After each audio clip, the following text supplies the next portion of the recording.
Vibrational alignment. That is what everything is about. You are flesh, blood, and bone. Yes, you are. You can see it. You can pinch it. You can lick it. You can see the physicalness of your being. But you are extensions of source energy, which means you are electronic beings. You are vibrational first and foremost. So sometimes you'll have a sensation in your body. You call it sickness maybe, or discomfort, or uneasiness. You call it imbalance. And your first assumption is, oh, I have a sickness, or I have a virus, or I have the flu, or maybe I'm coming down with something. And sometimes as you feel that sickness, that discomfort, that dis-ease within you, you say something like, I think I'm coming down with something. I think there is something of a physical nature that is wrong with me. And then the first thing you do is you try to figure out what viruses are afoot and how you can immunize yourself against them. Or if you already find yourself in imbalance, then you're looking for something to soothe it. You're looking for some sort of remedy. You wonder, is it something I ate? You wonder, is it something that is going around? And we are in the background smiling but shouting. It is energy, it is energy, it is energy, it is energy, it is energy. Now, it might be energy that is manifested into something that you would call sickness. In other words, dis-ease is just not ease. Dis-ease is not allowing the ease that is natural to be. But everything is vibrational. And so we would like it very much if you would begin to pay attention to the way you feel. And when you hear a buzz, we would encourage you to do something about it. Don't ignore it. Don't accept it as normal. Don't assume that it's something outside of you that you cannot do anything about. Understand that whatever you are feeling is indication of your vibrational countenance. Now, why is that such a wonderful thing? And why is it such an important thing? Because you are extensions of source energy. Now that means you have come into this physical body as the leading edge, hear that, leading edge extension of source energy. You are the furthermost focus of this energy that creates worlds. And that means that you are creative genius. That means that you have access to all of this energy, and the way you apply it, the way you lay it down, the way you create with it, the way you utilize it is through your attention. So whatever it is that you are giving your attention to is vibrating, and as you give your attention to it, a reverberation between whatever you are focused upon and you takes place. In other words, you are like your wireless computer. You don't have to literally plug yourself in with some wire in order to connect to the network, which is source energy. So as you connect to this source energy network, so to speak, in your wireless way, you can always tell what you are doing as this leading edge summoner of the energy. Now, can you imagine, say you have a toaster and your 7-year-old has taken it apart and put it back together, had a good time doing it, but when he put it back together, he got some wires crossed inside, actually did just the reverse of the way it was before. And when you plug your toaster in, exciting things happen. And you say, the toaster, which is the leading edge extension of the utilization of the electricity, was misaligned. And we would like you to understand that you are the toaster. And you always have access to this pure energy stream. But depending upon how you're aligned in any moment, that's what equals the way you feel. The stream is always perfect. The stream is always pure positive energy flowing toward you.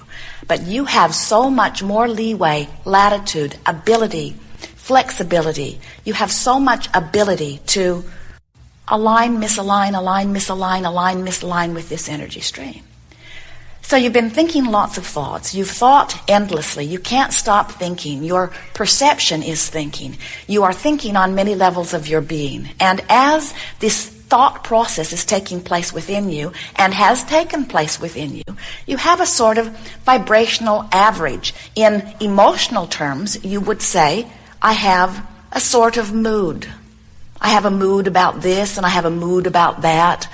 I'm moody, sometimes you say, as you recognize there is fluctuation in your mood. I feel in response to things. Yes, you do. And it is such a wonderful thing because the way you feel is your guidance, your emotional guidance system. So, when you look at your dashboard on your automobile and you focus upon your gas gauge and it tells you that your tank is on empty or approaching empty, you don't feel angry with the gauge. You don't take a hammer and just beat it out of the dash because it told you something you did not want to know. You also don't stick a happy face sticker over it so that you can't see it. In other words, it seems fairly important to you to know the level of gasoline in your tank. And when your tank is approaching empty, you do something about it. Your emotions are really a similar gauge. When your tank is full, you are aligned with your source energy. You're full of yourself. And when you are approaching empty, that's where that orneriness, fitfulness, despair, depression, in other words, that's where those strong negative emotions are. And so when you feel the emotion, we want you to, first of all, appreciate the fact that you are feeling the emotion and understand that your guidance system is fulfilling its reason for being just as you knew that it would. It is giving you a clear, constant, always accurate reading of your vibrational countenance. Now, what does that gas gauge on empty mean in terms of emotion? What does strong negative emotion mean? What does negative emotion mean? It means whatever you're focused upon has a vibration activated within you that's enough off signal of that which is your source that you have introduced a buzz in your system. That's what it means. It doesn't mean you're going to die. It doesn't mean terrible things are going to happen. Not right away. It means that you are disallowing the well-being that would be there otherwise. Now, this is the most important premise that you must begin with. You have to first, before your guidance system can mean anything to you, and before your emotions can be important to you, you have to first accept that you are an extension of pure positive energy, and that pure positive energy is the only stream that flows. And you are allowing it or not allowing it. You are allowing it or not allowing it. You are allowing it a lot or allowing it a little or not allowing it very much, but whatever you're doing with the allowing of this stream is what your emotions are telling you.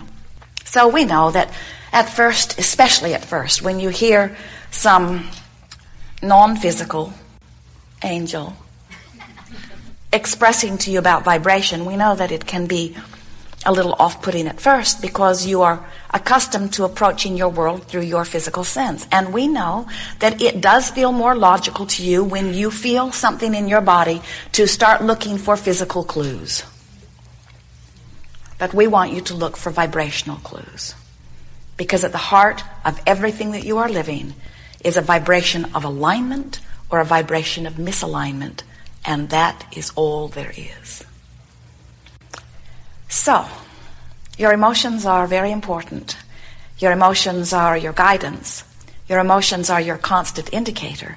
And as you make them your friend, and you do not stick a happy face over them, but instead you let them be the indicator that they are, and then you do something about improving your state of emotion, which means raising your vibration, which means lowering your resistance to your source energy vibration. Now you are a deliberate creator.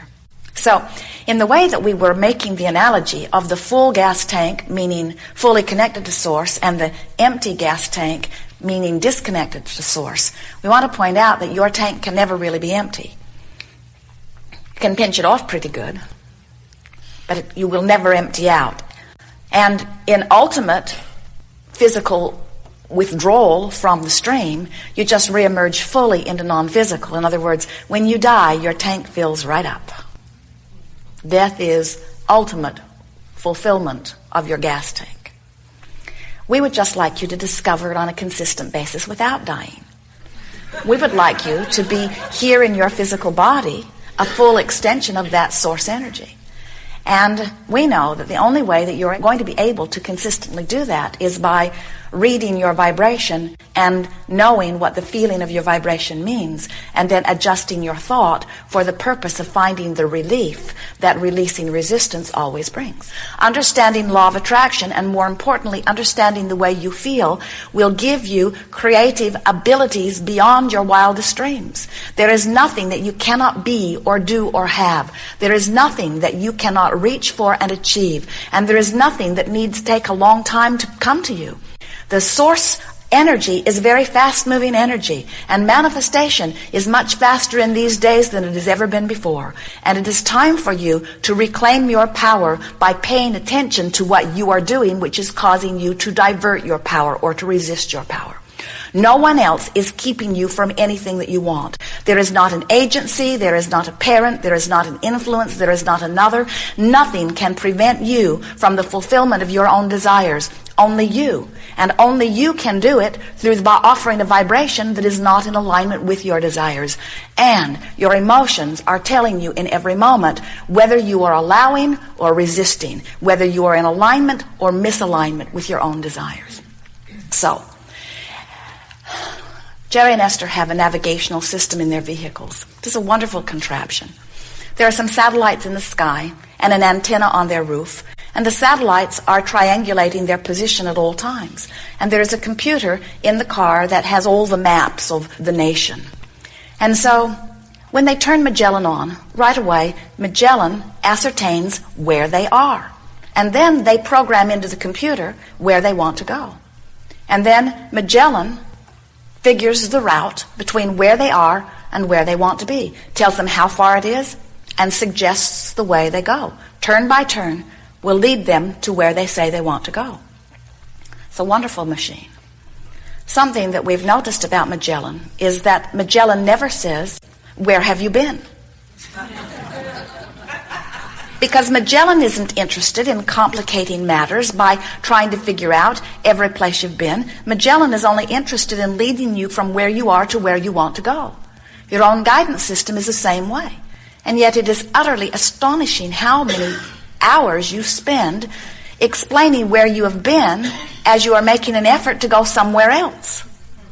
If you program into Magellan where you've been, Magellan will take you right back there. And when you program into your own Magellan where you have been, your own Magellan takes you right back there. In other words, you cannot go to a new place if you are talking about the old place. Magellan never says, "How long have you been there?" Magellan never scolds. Magellan never says, "You've been there too long, I'm not going to help you now." It's a simple, straightforward thing. Here's where you are, here's where you want to be. So as Jerry and Esther, in years past, traveled a great deal between Phoenix and San Diego. So imagine, they're on the freeway, they're barreling down this wide open road, and about halfway between Phoenix and San Diego is Yuma, Arizona. So when they find themselves in Yuma, they don't stop and have an emotional meltdown because they're not yet in San Diego. They just keep moving in the direction of San Diego. And they understand, because the distance between Phoenix and San Diego is understandable, it's quantifiable. They understand that no matter what, if they keep facing in the direction of San Diego, that they will eventually end up in San Diego. Even if they had to get out of their monster bus and begin walking, they understand that eventually they would get there.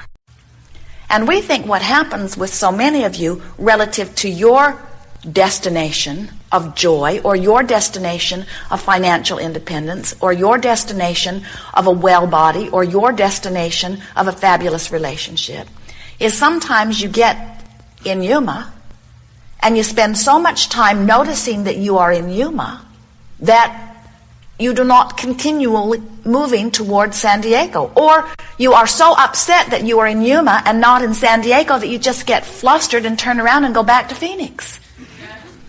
Pay attention to the way you feel. and make it your essential, determined stance that you're going to make the best of things. That's really the mantra that will put you right on this course.